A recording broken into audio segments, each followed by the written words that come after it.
উনি আমাদের এনকারেজ করেছেন যে আমরা ভালো খেলেছি, মানে আর ডিস্যাটিসফাই হওয়ার কিছু নাই। আমরা যে জায়গায় মিস্টেক করছি সেই জায়গাটা যদি আমরা একটু বেটার করতে পারি তাহলে হয়তো সিরিজে আমরা ফিরতে পারবো। অনেক কথা বলবো, অনেক অ্যাডভাইস দিব, যেটা তোমার ভালো লাগবে, যেটা তোমার জন্য স্যুট করবে সেটাই তুমি নেওয়া উচিত। বোর্ড প্রেসিডেন্ট এসেছেন দেখলাম মাঠে, এবং হেড কোচের সঙ্গে লম্বা একটা আলাপচারিতা ছিল। স্টিল নাও আলাপচারিতা চলছে, মাঝখানে আপনি গিয়েছিলেন। গতকালকের ম্যাচটা হারার পর আসলে বোর্ড প্রেসিডেন্টের মেসেজটা কি, বা অ্যাজ এ ব্যাটিং কোচ আপনাকে আসলে তিনি কি বলেন, বা কী নিয়ে আলোচনা আসলে হচ্ছিল?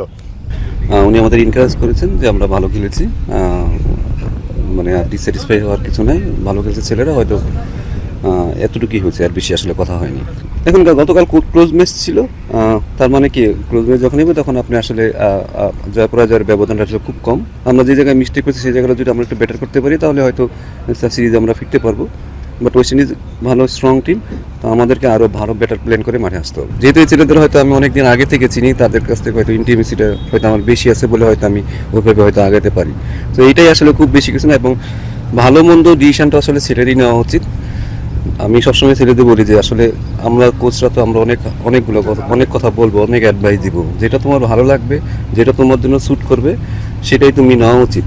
তাহলে হয়তো তুমি ম্যাচিউর প্লেয়ার হবা। একটু মেন্টাল সাইডের এই সাইডটা যদি তারা বেটার করতে পারে তাহলে আমরা অনেক ভালো টিম হবো ভবিষ্যতে। সালাউদ্দিন ভাই, একটা কথা আসলে খুব বেশি বলা হচ্ছে সাম্প্রতিক সময়, আমরা দেখছি যে আসলে সিনিয়র ক্রিকেটাররা যখন একে একে চলে যাচ্ছে, সেক্ষেত্রে আমাদের ফিউচারে আসলে মানে বাংলাদেশের ক্রিকেটে একটু অমানিসা, অন্ধকার, এরকম অনেক কথা অনেকে বলছে।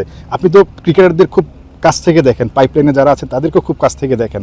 আপনার কাছে কি মনে হচ্ছে আসলে বাংলাদেশের ক্রিকেট ঠিক রাইট ট্র্যাকে আছে কিনা?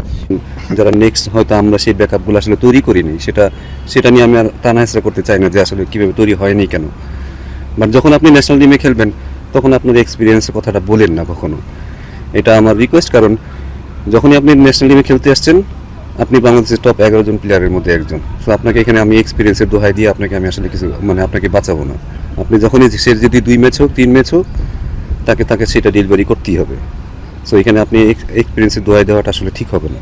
এখানে পার্সোনাল কোনো বিষয় আসলে মুখ্য না আমার কাছে। অ্যাজ এ টিম, এটা যেহেতু বাংলাদেশ টিম, এখানে সবারই নিজের পার্সোনাল জিনিসগুলো সব বাড়িতে রেখে আসতে হবে। টিম যেটা চাবে, টিমের যে রিকোয়ারমেন্ট, টিম যেভাবে চাবে খেলতে বলবে তাকে সেভাবেই খেলতে, তাকে সেই রোলই প্লে করতে হবে। সো আমার মনে হয় যে টিমের যে ইমপ্রুভমেন্টটা দরকার, সেই ইমপ্রুভমেন্টের জন্য আমাদের মনে হয়েছে যে না, ট্যালেন্টটা একটু যদি টেকনিক্যালি ভালো হয় আর যদি হিটিং এরিয়া যদি তাদের ভালো হয় তাহলে হয়তো টিমের জন্য অনেক লাভ হবে। সো এই কারণে আসলে একটু মনোযোগী দেওয়া ওদের জন্য, যেন এটা তারা জন্য একটু, যেহেতু তারা ব্যাটিং করতেছে আজকে, সুযোগ আছে আজকে, যেহেতু অন্য প্লেয়াররা নাই, তো তারা যদি ইমপ্রুভ করে তাহলে তাদের জন্য অনেক বেটার হবে। তা তো অবশ্যই, এটা আসলে এটা বলার তো কিছু নাই, এটা কোশ্চেন করার মতো না। কারণ একটা ছেলে যখন হোটেলে আসে তাকে কি আমরা প্র্যাকটিস করবো না? গতকাল তো তারা ম্যাচ খেলেনি, তো স্বাভাবিক এটা। যে কোনো যারাই গতকাল প্র্যাকটিস করেনি বা ব্যাট বলে খেলেনি তারা তো এখানে মাঠে আসবে, স্বাভাবিক।